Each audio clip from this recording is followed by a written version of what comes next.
Hello everyone, it's Scott. We're back for day 8 of Ether Drift previews, and we've got a lot of rares and mythics to talk about today. But before we dive in, remember to like and subscribe to get further content like this throughout Ether Drift preview season and beyond.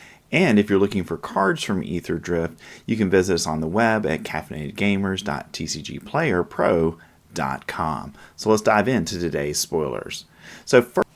Our first card today is Miemoplasm, Revered One for X, a black, a green, and a blue mana. Utilize your creature. That's an Ooze. It's a 0/0. As Mimeoplasm enters the battlefield, exile up to X creature cards from your graveyard. It enters with 3+1/+1 counters on it for each creature card exiled this way. And for 2 mana, you can have Mimeoplasm become a copy of target creature card exiled with it, except it's a 0/0 and has this ability. So, really interesting mythic rare here. I think obviously it's going to go into some kind of self-mill deck where you're milling things into the graveyard and then using this in the mid to late game, hopefully exiling 2, 3, or more cards and making it a 6/6 or a 9/9 or even a 12/12, depending on the circumstances. And then on the next turn, you're going to turn that into really probably the best creature that you were able to exile with it. And then from there, you're going to, really have the ability to hopefully beat down your opponent over a couple turns and win the game. Now, the question is, in Standard, given where we are, is that good enough to see play? And the answer is, I don't know at this point. But we do have, our Delirium deck that could use something like this in it. So I'm not going to say, no, this isn't going to see play. But I think it's going to be a card that is going to have to find the right deck to be played in Standard. And I think in older formats, I think it'll be easier to play this. Certainly in Commander, this is a outstanding card because you can scale it pretty easily into a very large creature in the mid to late game when you're playing Commander. So we'll have to see whether it's going to be good enough for Standard. Next, we've got Unstoppable Plan for 2 and a blue mana. You get an enchantment, and at the beginning of your end step, untap all non-land permanents you control. So I think this is a really powerful Magic card. We've got a similar card in white that does this. It untaps all your creatures at the end, but this is untapping every permanent that you have. So maybe you've got artifacts or enchantments that you've tapped throughout the course of your turn. And after your turn's over, then you get to untap everything and then have the ability to potentially use it all again on your opponent's turn. Because of that, I think Unstoppable Plan has a place in Standard somewhere. It's just going to be figuring out where the right deck for this kind of ability is. Next, we've got Radiant Lotus. For 6 mana, you get an artifact, and you can sacrifice 1 or more artifacts, choose a color. Target player adds 3 mana of the chosen color for each artifact sacrificed this way. So this is an interesting Lotus because you've got to sacrifice things to get mana out of it. I mean, obviously that's a downside, and we're in a Standard where we are producing a lot of just kind of random artifacts, whether it's map tokens or clue tokens. I feel like having the artifacts you're going to need to sacrifice to this shouldn't be too big of a hurdle to overcome. But the question is, because it's 6 mana, is it going to be worth playing it in Standard? I think in older formats, it's more likely to be played because you're going to have other ways of getting it out of onto the battlefield earlier. And because of that, I think it's going to fit there better. But it's an interesting option for Standard. And I think right now, I'm not seeing a deck that's going to want this. Not to say that there won't be one that develops. Next, we've got Monument to Endurance. For 3 mana, you get an artifact, and whenever you discard a card, choose one that hasn't been chosen this turn, draw a card, create a treasure token, or each opponent loses 3 life. So I think this is a very, very powerful artifact. When you discard a card, you just get another card. And if you discard more than one card, you can create a treasure, you can do damage to your opponent, kind of whatever you need to under the given circumstances. So I think this is going to see play.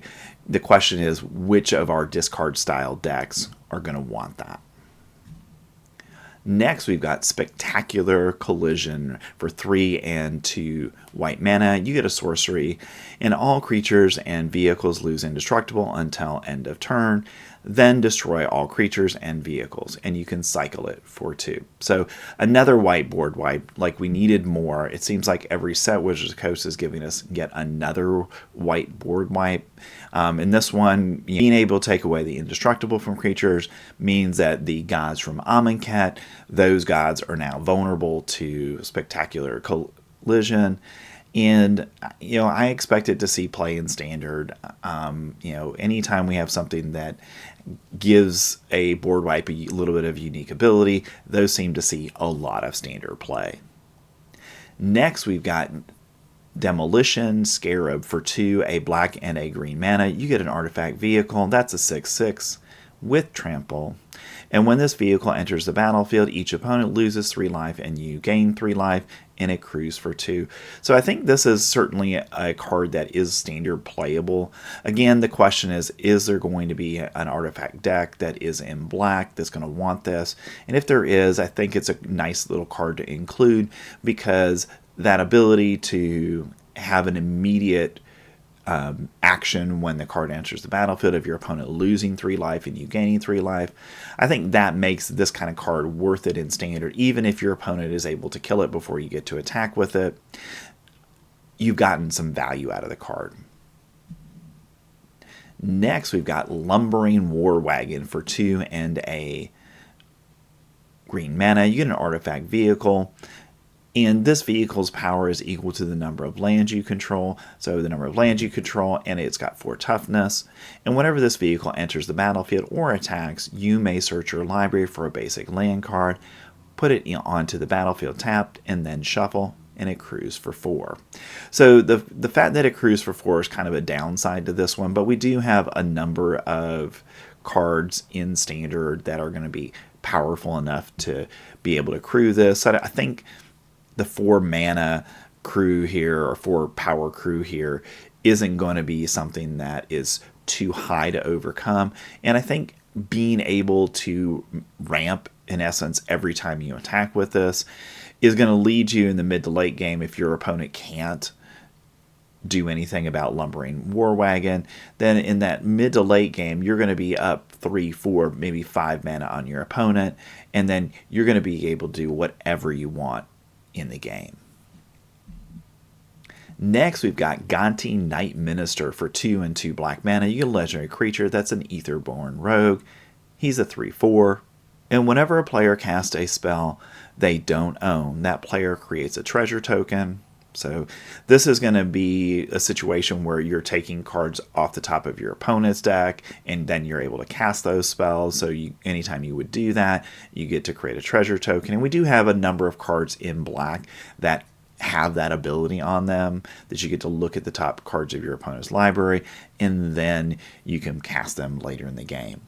And whenever a creature deals combat damage to one of your opponents, its controller looks at the top card of that opponent's library and exiles it face down. They may play that card for as long as it remains exiled. Mana of any type can be spent to cast a spell this way. So Gonti, I think, is going to be a very solid commander card, because obviously the fact that it's opponents is saying that anytime one of your opponents deals damage to somebody other than you, then they get to draw a card. So it's kind of a board-friendly card in that way. But in Standard, I'm not sure if this is going to be good enough. Yes, when you do combat damage to your opponent, then you're going to be able to look at the top card of their library and exile it face down, and then again you can cast that. So Gonti kind of self-fulfills its own first ability, which is anytime you cast one of your opponent's spells, you get to create that treasure token. So under those circumstances, I can see kind of a loop within Gonti that might be good enough in Standard, but right now we don't have a deck that's kind of dedicated to doing those sorts of things. So I think right now, I don't know if we have a deck for it, but this card is going to be in Standard for the next 3 years. So I think over that time frame, Gonti is going to find a home in a deck in Standard. Next, we've got Burnout Bastronaut. For a red mana, you get a Goblin Warrior. That's a 1/1 with Menace. It also has Start Your Engine.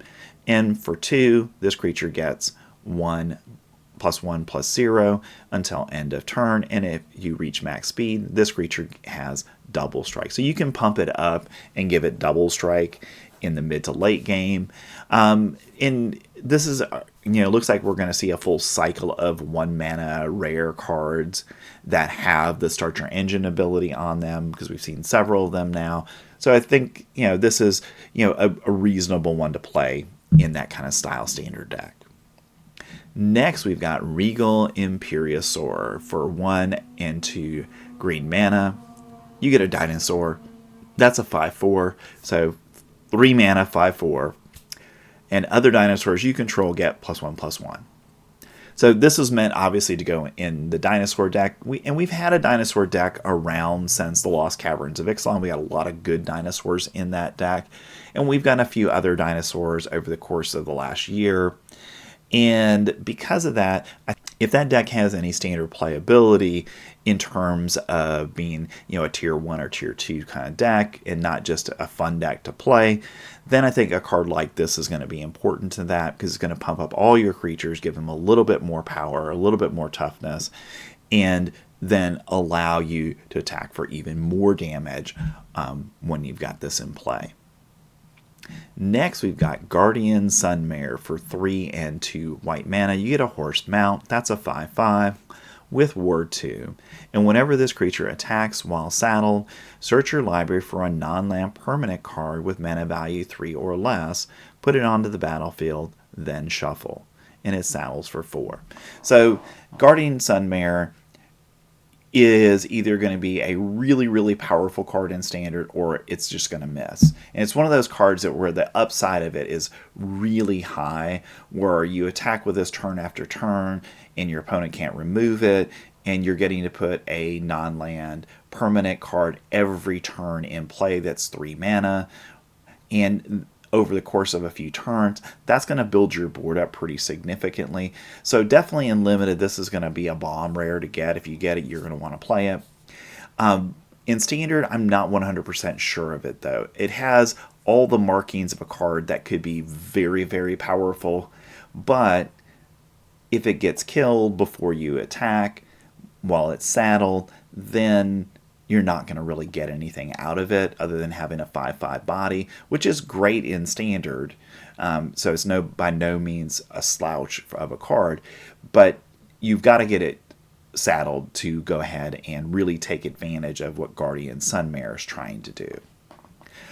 All right, let's look at some lower rarity cards from today. So today we got a series of legendary creatures that were vanilla.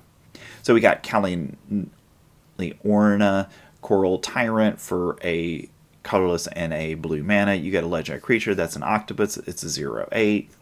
You got Terrain, World Tyrant. For 2 and 3 green mana, you legendary creature that's a dinosaur Ooze, and it's a 9/7. You got Calax Scion, Hunger Tyrant. For 1 and 2 black mana, and you get a legendary creature that's a crocodile and a 7/2. And you've got Tyrax, Saurid Tyrant. For 1 and a red mana, you get a legendary creature that's a dinosaur warrior and is a 4/1. So all of these are very vanilla cards, and we did see a few cards from today that talk about vanilla legendary cards, so I think they were meant to go with that, but outside of that, I don't think they're going to see Standard play at all. Next, we've got Dracanosaur auxiliary for 4 and 2 red mana. You get a Dinosaur Dragon Mount. That's a 4/4.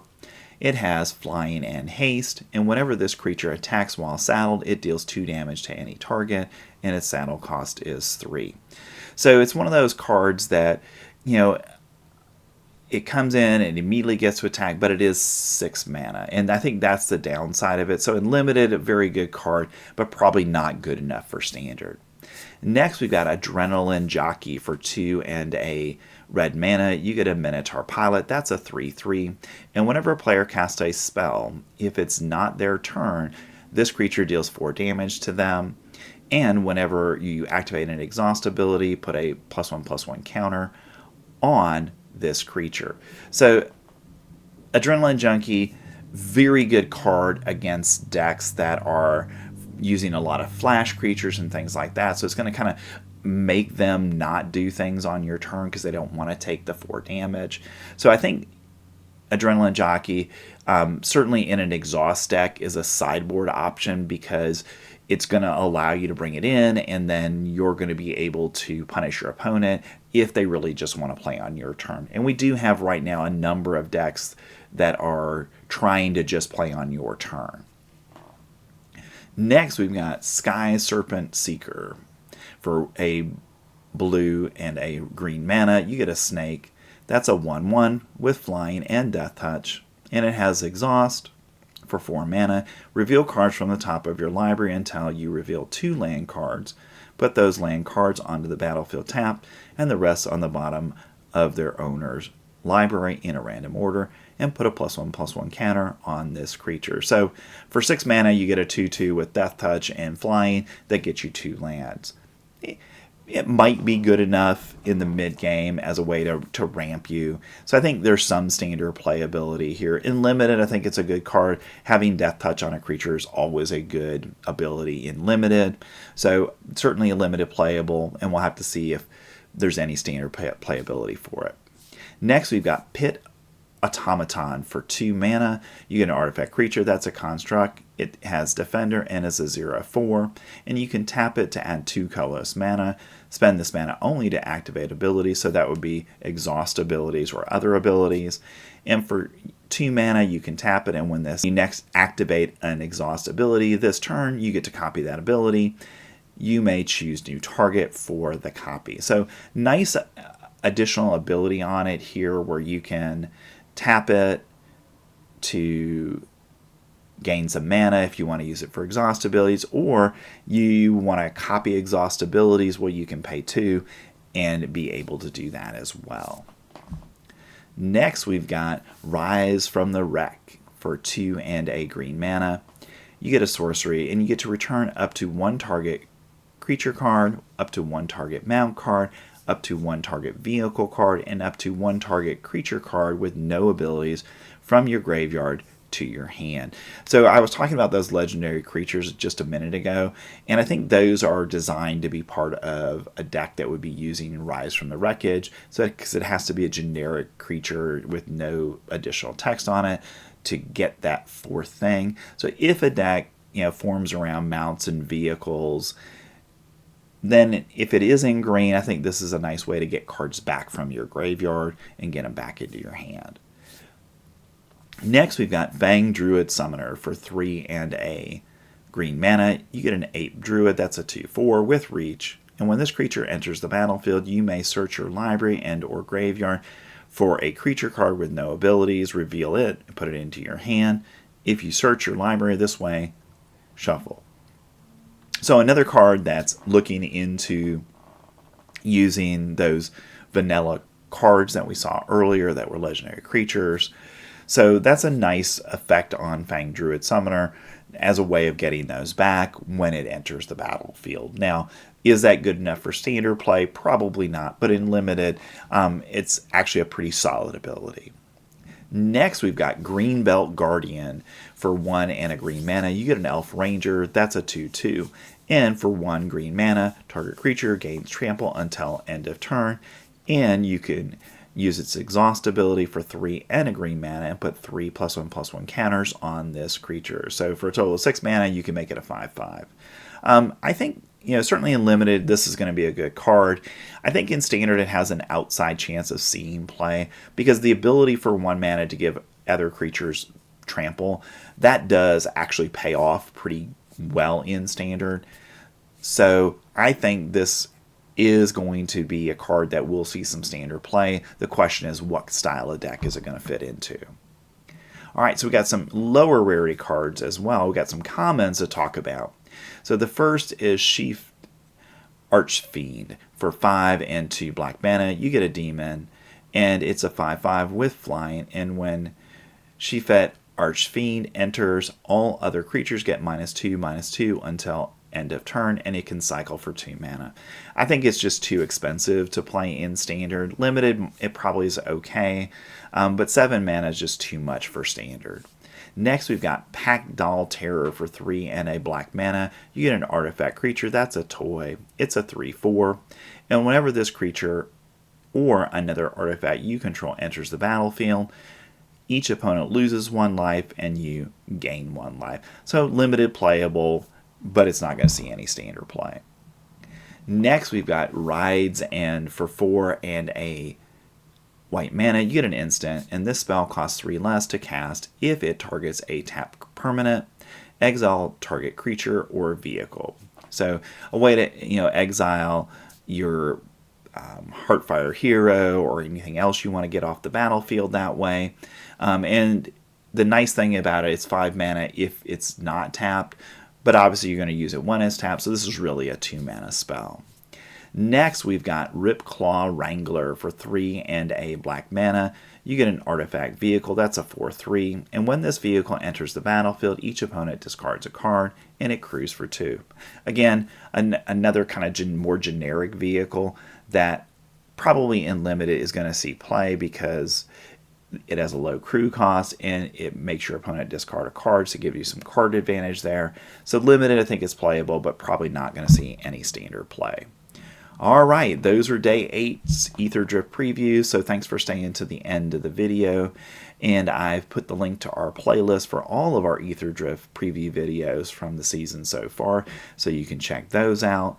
And remember to like and subscribe to get further content like this throughout Ether Drift preview season and beyond. And I'll be back later this week with some top 10 lists of what I feel are the best cards for standard from Ether Drift. Thanks. I'll see you in the next one.